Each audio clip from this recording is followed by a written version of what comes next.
Live to see it, friends, and welcome to The World Transformed. This program is your guide to an astounding future that lies ahead, one that will be here sooner than you think, and one that you have an important role to play in bringing about. So when does this amazing future begin? Well, today is the day. My name is Phil Bowermaster, and with me in the virtual studio is my co-blogger, co-futurist, and co-host, Stephen Gordon. Hello, Stephen.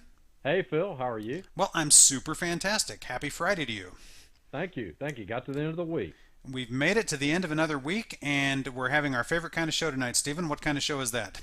Well, you could call it a grab bag, but I'm going to tell you it's just everything we think is awesome thrown at you very quickly. So, listen up. Every now and then it's fun, rather than trying to stay on one subject, which is hard for us to do because our minds tend to go in a lot of different directions, just to gather together several things that caught our attention and talk about those. So we're going to be talking about some world transforming events that are occurring right now, news stories that have broken over the last couple of weeks. And Stephen, as I was putting this together, it occurred to me that this ties in very closely to our book, The World Transformed, particularly the World Transformed, the abridged edition, which we're currently working on, and which I talked about on last week's show. So if you're scrolling back through the archives, look for a show called A Matter of Days, and I give some information on that book for those who are interested in finding out more about it, possibly even contributing to it. But that book is a collection of good ideas. We're asking people to write down their good ideas, their ideas for transforming the world, and then giving the first step that it would take to complete that idea, to make that idea real. And it occurs to me, Stephen, that everything we're going to be talking about tonight was somebody's good idea. And somebody took the first step, and then they took subsequent steps, and now these things are actually happening. And every great idea that we see today, it builds on other ideas that went before, and so we're standing on the shoulders of a lot of great ideas. It's a concept called the adjacent possible. We have possibilities now that are available to us thanks to a lot of groundwork that's been laid basically since the dawn of civilization, and so it's an exciting time to be alive. Absolutely is. And so for everyone listening or watching, listen to these great ideas that someone else had and start thinking about your own great ideas, because Absolutely. we know you've got one in there yourself. Okay, so we're not going to waste any time. We're going to jump right in. This was a very exciting story. It was on CNN Health. Human lung made in lab for first time. This is a story that we've been tracking towards for some time. We've talked about how in labs they've gotten closer to creating whole kidneys and heart tissue and parts of other body parts. Well, this time they've gone and done it. They've made an entire human lung in the lab, and this is done through a very interesting process, which involves both stem cells from the individual whose lung they're making, and the structure of the lung, which is actually taken from organ donors. So we're at the point now where if you have the basic casing, if you have the basic foundation for building an organ, it's now possible in the lab to take stem cells and create that organ. The lung that came out is a little bit softer looking, they said, than a normal growing lung. The tissue is a little bit spongier, and it's not ready for prime time. They're not transplanting this lung into anyone yet, but it appears to be a fully functioning lung. That is to say, it's got all the parts. That the stem cells did what they were supposed to do, and they actually created a lung. Of course, if we're still required to use the structure of a donated lung, this doesn't put us that much farther along, does it, Stephen? In one way it does, Phil, okay. And that's the structure is sterilized. Okay, so that basically, if they were able to take just that structure from a cadaver and then seed it with the stem cells of the recipient of that lung, then basically, and then when it is implanted, when they get to the point that they can implant something like this, then it'll be their lung.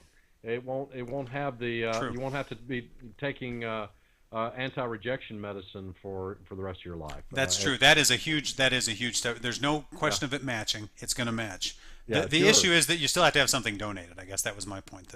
Well, but the thing is, it could come from any cadaver that is roughly the same size as you. Right. They could go to any dead body, Phil. If they've got if they've got a lung that's roughly the size of what I need, and they could take it, and they don't have to look for a match, and sterilize it, put my stem cells into it. It's a perfect match for me. Boom, I've got a brand new lung of a young person put into me after I've abused my own lungs for far too long. I guess it's what it comes down to. But you're right. Yeah, it's a fantastic step forward. It And absolutely is. I'm yeah, looking forward to the time when they figure out how to make those structures too. I think that oh yeah, that that's a that's piece huge too. that needs to come into play.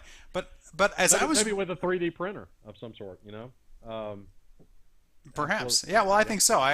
Maybe it'll take nanotech. Maybe 3D printers will produce these. Whatever it's going to take to get us there. But here's the piece that got my attention. I referenced it earlier, and here's the quote. Nichols, the one of the researchers behind this breakthrough, said she thinks it'll be another 12 years or so until they're ready to try using these lungs for transplants. Now, a great quote from Bill Gates some years ago. He said that people tend to underestimate overestimate what can happen in a year and underestimate what can happen in a decade. And I am going to go on the record saying that it's not going to be 12 years before somebody makes one of these, some kind of organ produced in a lab, and actually ends up in somebody's body. What do you think, Stephen? I think we're 4 or 5 years out from seeing absolutely. that story You happen. here's why it will happen. You'll have a single individual who is on death's door. Okay, they've got nothing to lose, Right. and we've got this lung that's available for them, and yeah, it's kind of spongy, and yeah, it's not exactly what we would hope for. It's not the best, but it sure is a heck of a lot better than the lung that this person is trying to breathe with right now. They're going to be dead in a week anyway if we don't do something. Let's try, and they'll try, and they'll probably lose that patient, but they'll breathe with that lung for a few days before they pass. And much the same way the first artificial heart was introduced. That's I can imagine that happening easily within 4 or 5 years. I think Uh, so. yeah, I think we'll see it happen very rapidly. And once it starts, there's going to be rapid progress in this. Um, yeah, and each time they do it, they get better at it, and to the point that a person is better, much better off, and has a indeterminate lifespan after that. That's what you want and you're hoping for. So Absolutely. And speaking yeah, of big medical breakthroughs, let's keep moving on. How about yep. this story on Business Insider? Apple wants the iWatch to predict heart attacks. Now, how would that work, Stephen? What's going on there? Okay, well, this is wearable technology, right? It would be a wrist watch type device that's paired in some way, no doubt, with your iPhone, since it's a Apple iWatch. Okay, and it does lots of things like alerts you as to calls or texts or things like that. But it's also monitoring your pulse, and it's even listening to the blood flow through your body. Um, Wow. with proper algorithms. I mean, basically, it's got a stethoscope basically to you at all times, and it can monitor you and say, you know what, you need to take some aspirin and call the ambulance because you're about to have a heart attack. And can you imagine how many lives could be saved with something like that? If if you get heads up that you're about 30 minutes from a heart attack, can you imagine how much that's an improvement over the situation where you just have the heart attack with no warning at all? Well, as Glenn Reynolds pointed out on Instapundit, that's enough time to go get some aspirin and start crunching on it, right? And That's right. that alone is going to make the difference for a lot of people. That's right. But getting them to a medical facility will make a huge difference as well, and other interventions that will probably emerge along with other technologies that are coming along will make a big difference too. In some ways, this speaks to the end of heart attacks as we've known them. We're not going to see that immediately, but we start heading in that direction because if it's predictable, if you have, to your point, Stephen, the thing that's most destructive about the heart attack is it hits you when you don't expect it because That's right. it's an attack, and by the time it's happening, it's already sort of too late to be doing anything about it. I mean, they do wonderful things and they pull people through, but the time to catch it is before. And if you're getting that warning ahead of time, uh, it's a tremendously helpful piece of technology. And this really rises out of something we talked about. Was it a couple of weeks ago? We were talking about the human machine revised, and we talked about technology that's being used for workouts and the telemetry and all the information that people are keeping on their health just in the course of working out. Well, here's something. It's not just about making yourself more fit. It's just about not dying, and a huge step in the direction of not dying. I think in the Instapundent piece where I saw this mentioned, he said something like 600,000 people die of heart attacks every year. Could that be the right number, or am I off by a factor of 10? I think that may be about right, Bill. Yeah. That's just in the United States, I believe. Sure. Yeah. Um, So, potentially something that could cut that number in half, right? Who wouldn't be wearing one of those, right? It seems to me if they can make that work, that's going to be one of the most valuable applications ever of iWatch. And Stephen, I think you'll be wearing one. Absolutely, I think we all will. I've often have played down the idea of wearable technology in the form of an iWatch. I've said that wearable tech, our wearable devices will probably be eyeglasses. But you know what? I'm not sure that you could get the same kind of data from eyeglasses. I Yeah, think that finally a reason to have something on your wrist, right? exactly Yeah, that. I think that is the reason. yeah, So, absolutely. well, Okay, well, we're moving along. We've got several of these to cover, but we've gotten through the age of abundant transplants and the age of preventing heart attacks. Now I want to talk about the dawn of the age of artificial intelligence. This was a piece in the Atlantic, and this kind of hails back to our show on Wednesday when we were talking about the singularity. But this is a wonderful piece in the Atlantic, just kind of laying out the groundwork for where we are with artificial intelligence. Artificial intelligence, one of those topics that is given a hard time, like nuclear fusion, not to mention any topics that we might be talking about later, is always predicted to be something that, what is it they say, it's 30 years away today, and it always has been, always will be. Um, this article in the Atlantic really helps us understand why things are going to change so dramatically. And it goes back to something we were talking about on Wednesday's show when we talked about how the ability to play chess no longer lies with humanity. It's now distributed in all these computers. Well, we're going to see this 1,000 times over with 1,000 different capabilities or 1,000,000 different capabilities. The ability to drive. Stephen, I think we were talking about the ability to diagnose illnesses. The intelligence of humanity is being distributed out into these computer systems, and they're going to begin interacting with each other in ways that we never thought about before. And even before we reach AGI, artificial general intelligence, even before we get to the point where we have something like Jarvis in Iron Man, we're going to have an intelligent infrastructure, an intelligent world that we're living in that's really almost almost impossible to imagine today, just because all of these pieces working together. Take just the example we just gave of the wristwatch that predicts the heart attack, and multiply that kind of capability by 1,000,000, right? Multiply that kind of capability by any kind of risk or any kind of advantage, and suddenly you've got intelligence built into your life, which is everywhere, trying to point you in the right direction, keep you from getting hurt, make things work out for you better, make you healthier. And that's all before even the actual AGIs show up. It's a tremendously exciting time that we're living in, really the dawn of the age of artificial intelligence, and it's only going to get a lot more exciting in the years to come. absolutely, absolutely. Well, Phil, here's another thing. What else we got? What else we got? We got the outer net. Just guess, if you have not read the article before, if you just had to hazard a guess, what in the world would be the outer net? Well, that would be a social network dedicated to fans of the old Outer Limits TV show. Am I right? Okay, you're close. Not at all. No. What is the outer net? The outer net is a concept in providing Wi-Fi to the entire planet. Okay, we're talking about using uh, small satellites. They're calling these satellites. What are they calling them? They're like cubes about the size of. They said it's like 10 centimeters on each side. Okay, it's like and putting a network of these cubes in low Earth orbit and providing Wi-Fi to the entire planet.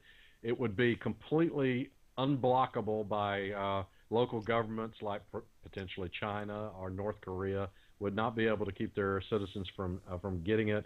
Uh, we basically make intelligence a human right, and that is an and it's a single company says, hey, we can do it. We can do it by 2015.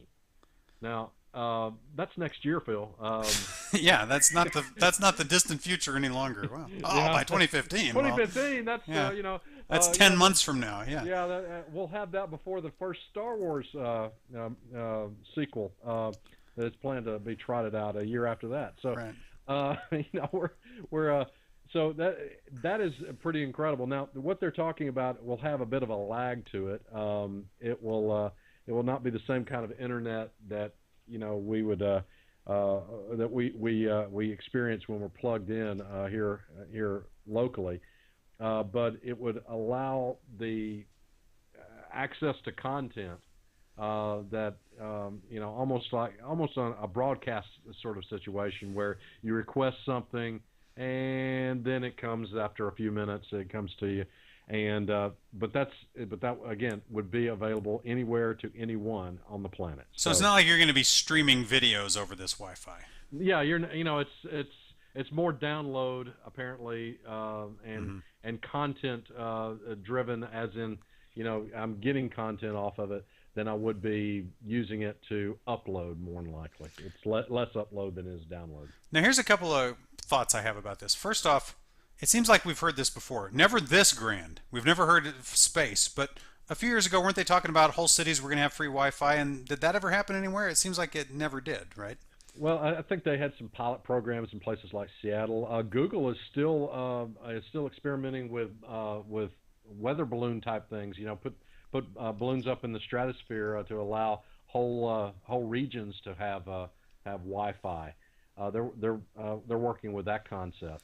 But yeah, this is the first time I've ever heard of an outer net using these little cubes to put Wi-Fi for everyone on the planet.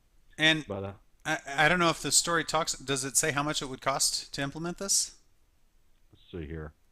I don't They believe said that they can do it next year, but for how much, right? That's the Yeah, exactly. because Who's what I'm paying having a for hard it? time getting my head around, if it's free Wi-Fi for the whole world, how do they make any money off of it? What's the motivation for doing it other than, hey, free internet for the world, which is a great motivation. Don't get me wrong. I think it's a wonderful idea, but who's doing this, and how's it getting paid for? I guess are the questions that come to mind. Well, sometimes uh, it's one of these deals that can be done fairly cheaply. It's the way the world operates now, where a handful of people can service the world with a little startup. Right. That's I think that's the kind of model you're looking at here. But I don't see a particular price tag for this company being able to provide this. Because the idea is absolutely right, and the idea is inevitable. Inevitably, eventually, we will have internet everywhere. How Yeah. that's achieved, I'm not sure. Whether Google does it with weather balloons, or these folks do it with little cubes in orbit, which are great ideas. I mean, I can't tell you what an exciting idea that is. Or whether it's done by much more mundane means that just haven't occurred to us yet. But the idea that you could never be anywhere on the planet, and not have access to the internet. We were talking the other day about in the future, people will look back on all of our technology as kind of steampunk. They will look back on a time when you didn't have internet access, no matter where you were, no matter when it was, as just a very primitive time in human history, kind of an almost unimaginable time in human history. When for us, it's like worse than not having electricity. I don't know, it'd be like not having clothes or something like that. Right. So the time is coming, and I think it's great. More power to them if they make it happen. I'm for them 100%. But even if this one doesn't pan out, the fact that we keep seeing this idea coming up just shows you that sooner or later, one way or another, we are going to have internet everywhere all the time. That's right. And I think it's going to become a basic human right. I mean, it's the idea that that governments can block this content or that content. I think ultimately it'll be seen that you know everyone everywhere should have access to everything at all times. Yeah. And that's just the way it ought to be. It's like And clothes. It's like air or water. You that's just right. you need it to live, right? Yeah. Information is it ought to be available to everyone, and one of the reasons it ought to be available to everyone is every single person is enriched by the fact that every other person has access to it because everyone is collaborating in ways that were not seen before and are building upon the information. You got the days of there being some genius buried somewhere in some remote area where he couldn't contribute to the world. Those days should be long gone, and we're getting close to that point. It's the dynamics of networks and the value of networks. That's right. We've talked about this before. One fax machine was worth nothing. Two fax machines, suddenly you got a network, it's worth something, and the value of the network increased Exponentially. exponentially Yeah. with each fax machine that was added. Actually, going back to Monday's show, we talked about if in 1991 you wanted to spend $3.5 million to build the iPhone equivalent of that time, what good would it do? Nobody else had an iPhone. None of the other stuff existed to make it possible. But now a network with, Stephen, to your point, more intelligent people on them, the more the merrier. Adding value, taking the information, doing new things with it. We're all enriched by that, and it's an exciting development. But we're running out of time. So, Stephen, we've saved the best One for last last. thing. Tell us what exciting breakthrough is happening in the world of energy. The other human right we ought to have is everyone ought to have all the energy they need to do whatever. Okay. Whatever they need to do. Yeah. Whatever you need to do, you ought to have the electrical power to do it. And fusion may be one of the ways we get it done. Maybe space, solar. Who knows? But some exciting times in fusion research. They've at the National Ignition Facility. They've had they were able to produce more from a fusion event than more energy came out of it than was put into it, which is an important milestone. It's something short of ignition. Ignition is a self-sustaining fusion reaction where you get enough energy out of it to where it continues the fusion reaction, and then at It's that like point, if you keep pumping hydrogen in, you'll just keep getting energy out once you've got ignition. Is that right? Indefinitely Yeah. once you reached ignition. So Right. they're short of ignition by an order of magnitude or two, seems like. But but what they've got out was more than what they put in, and so they're very, very excited about that. And so that's I've heard it put this way. You mentioned earlier it's always 30 years away. Right.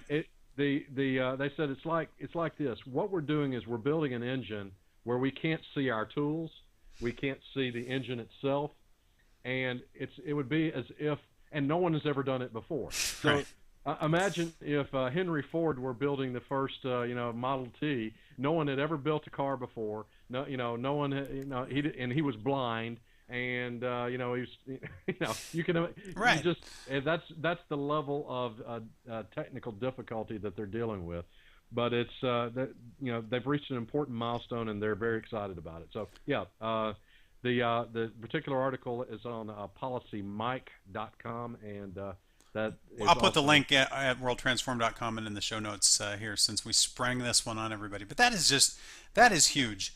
Sooner or later we figure out fusion. Sooner or later we make that happen, and when we do, that's when we get as much energy as we can possibly use, practically free practically energy. free from the most abundant element in the universe. That's right. That's how the universe produces energy. That's how the sun produces energy.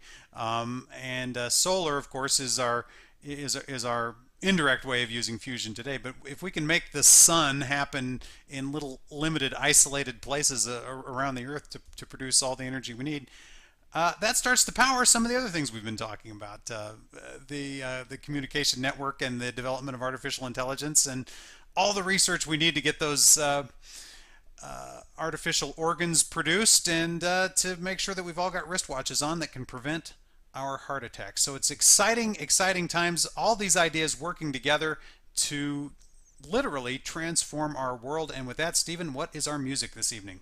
Music tonight is "O Satellite" by the K Ando Project. The K Ando Project singing "O Satellite." Thank you so much, Stephen, for putting that together. Very timely with our story about the outer net. Thank you all for being with us. We'll be back again next week with 3 brand new shows. And until next time, live to see it.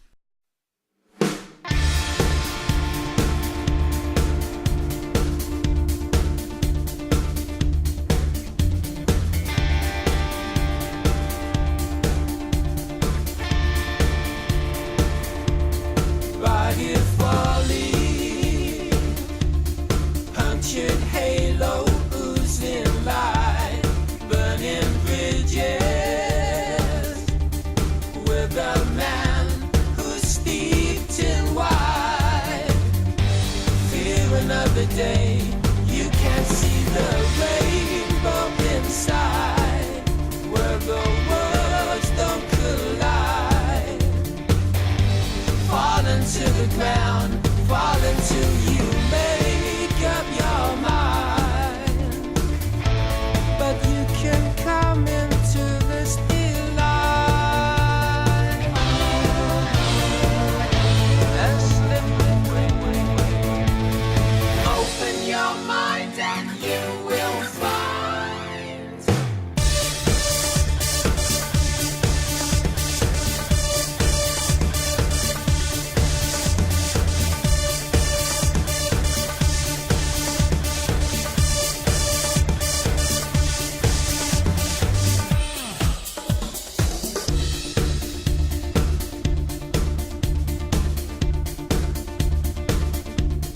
Morning star will soon be banished from the skies. Falling angel, jettison from paradise. Here's another way, here's another stained glass inside. As you rain tears in flight, fear is in the night, fear is in your way to goodbye. But you can fall back into delight and slip away. Open your mind and you will find. Oh, satellite.